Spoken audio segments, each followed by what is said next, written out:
जय हिंद। तो आज हम पढ़ेंगे त्रिभुज के बारे में, मतलब त्रिभुज की कुछ बेसिक प्रॉपर्टीज के बारे में। प्रॉपर्टीज का नाम होगा some inequalities relation in a triangle, मतलब त्रिभुजों में असमिका संबंध। तो सबसे पहले हम जानते हैं कि त्रिभुज की परिभाषा क्या होती है। जैसे मान लीजिए हमने बोल दिया कि तीन भुजाओं से घिरी हुई आकृति त्रिभुज कहलाएगी। तो हाँ, सपोज करिए ऐसा हमने एक तिरछा सा खींच दिया कि तीन भुजाओं से घिरी हुई आकृति क्या कहलाएगी, त्रिभुज। परंतु उसमें भी त्रिभुज होने की कुछ कंडीशन होती है। आकृति त्रिभुज कब कहलाएगी, उसकी भी कुछ कंडीशन होती है। ये तो एक परिभाषा है, तीन भुजाओं से बनी हुई आकृति आपकी कहलाती है त्रिभुज। तो जो सबसे पहली हमारी जो प्रॉपर्टीज होगी वो ये होगी कि जो हमेशा जो त्रिभुज होगा उसकी दो भुजाओं का योग तीसरी भुजा से बड़ा होगा। जैसे सपोज करिए एक हमारी रेखा हमने ये 2 मान ली, इसको 3 मान लिया, इसको मान लिया 5। तो क्या हम कह सकते हैं क्या ये ट्रायंगल बन सकता है इसका?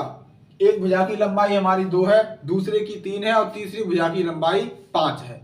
अगर हम आपसे पूछें कि हमें बताओ क्या हम इसका एक ट्रायंगल खींच सकते हैं या नहीं, तो आप बोलोगे हाँ, क्योंकि इसमें 3 भुजाएं और हम इसका ट्रायंगल खींच सकते हैं। परंतु हम आपसे कहेंगे हम इसका ट्रायंगल नहीं बना सकते। क्यों? क्योंकि जो सम इनइक्वालिटी होती हैं, असमिकाएं होती हैं वो त्रिभुज की, उनमें से एक असमिका ये कहती है कि त्रिभुज की दो भुजाओं का योग तीसरी भुजा से हमेशा बड़ा होगा, तभी एक आप ट्रायंगल ड्रॉ कर सकते हो। मान लीजिए हम ये वाली दो भुजा ले लें, इनको ऐड करो आप, 2 और 3 5। क्या 2 और 3 5 आपकी तीसरी भुजा से बड़े हैं? आप बोलोगे नहीं। कैसे हैं ये? इक्वल है आपस में। कैसे हैं? बैलेंस है, यानी कि बराबर है। तो हम कह सकते हैं हम इसका ट्रायंगल नहीं बना सकते।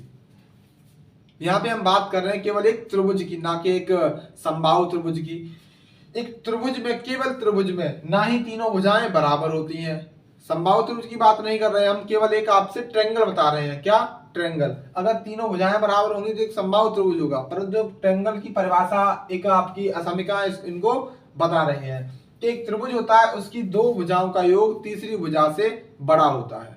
ये हमेशा ध्यान रखिएगा। मतलब यदि हम यहाँ 5 की जगह अगर हम 6 कर दें, 2 3 6, तो हम बोल सकते हैं कि हाँ ये वाला जो हमारा त्रिभुज है वो हमें खींच सकते हैं। क्यों? क्योंकि यहाँ पे हमारा दो भुजाओं का योग तीसरी भुजा से कैसा है? बड़ा है।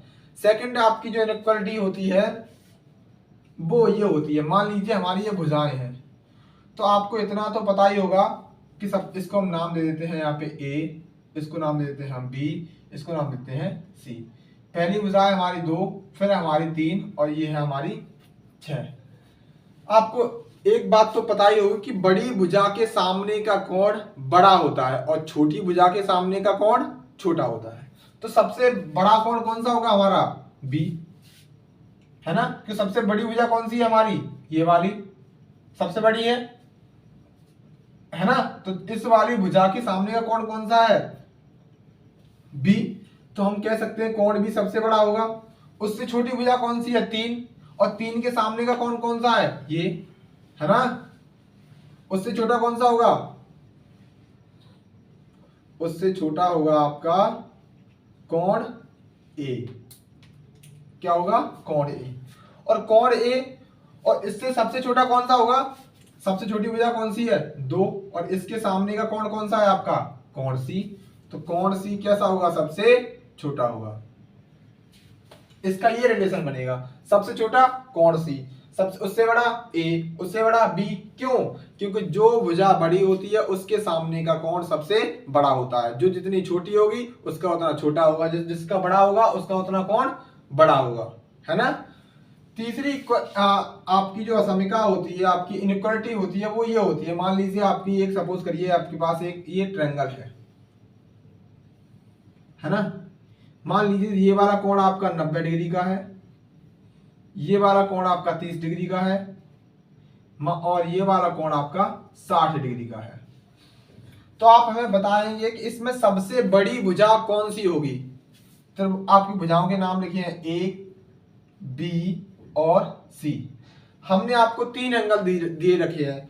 आपको इन एंगल्स को पहचान कर, इन एंगल्स को देखकर आपको बताना है कि इसमें सबसे बड़ी भुजा कौन सी होगी। तो आपने देखा, हमने आपको बताया कि बड़ी भुजा के सामने का कोण बड़ा, तो आप अब इस बात को ऐसे भी तो बोल सकते हैं कि बड़ा कोण के सामने वाली भुजा बड़ी, तो 90 है, तो 90 के सामने की सबसे बड़ी भुजा कौन सी है? AC। तो जो AC होगी वो हमारी भुजा कैसी होगी? सबसे बड़ी, है ना। अब उसके बाद छोटा कोण कौन सा है? 60। तो 60 कोण के सामने कौन सी भुजा है आपकी? वो है हमारी AB। तो उससे छोटी भुजा कौन सी होगी? AB। और सबसे छोटा कोण कौन सा है हमारा? 30 डिग्री। तो 30 डिग्री के सामने वाली भुजा हमेशा सबसे छोटी होगी, वो कहलाएगी हमारी BC। यानी कि हमने त्रिभुज की 3 इनइक्वालिटी के बारे में जाना। कौन सा? कि सबसे बड़ी भुजा के सामने का कोण सबसे बड़ा और छोटी भुजा के सामने का कोण सबसे छोटा, है ना। फिर हमने एक बात जानी कि सबसे बड़े कोण के सामने की भुजा सबसे बड़ी और सबसे छोटे कोण के सामने की भुजा सबसे छोटी। ये 3 इनइक्वालिटी हमने आपकी बताई। वो एक ये वाली इनइक्वालिटी हमने आपको बताई कि त्रिभुज की 2 भुजाओं का योग तीसरी भुजा से हमेशा बड़ा होता है।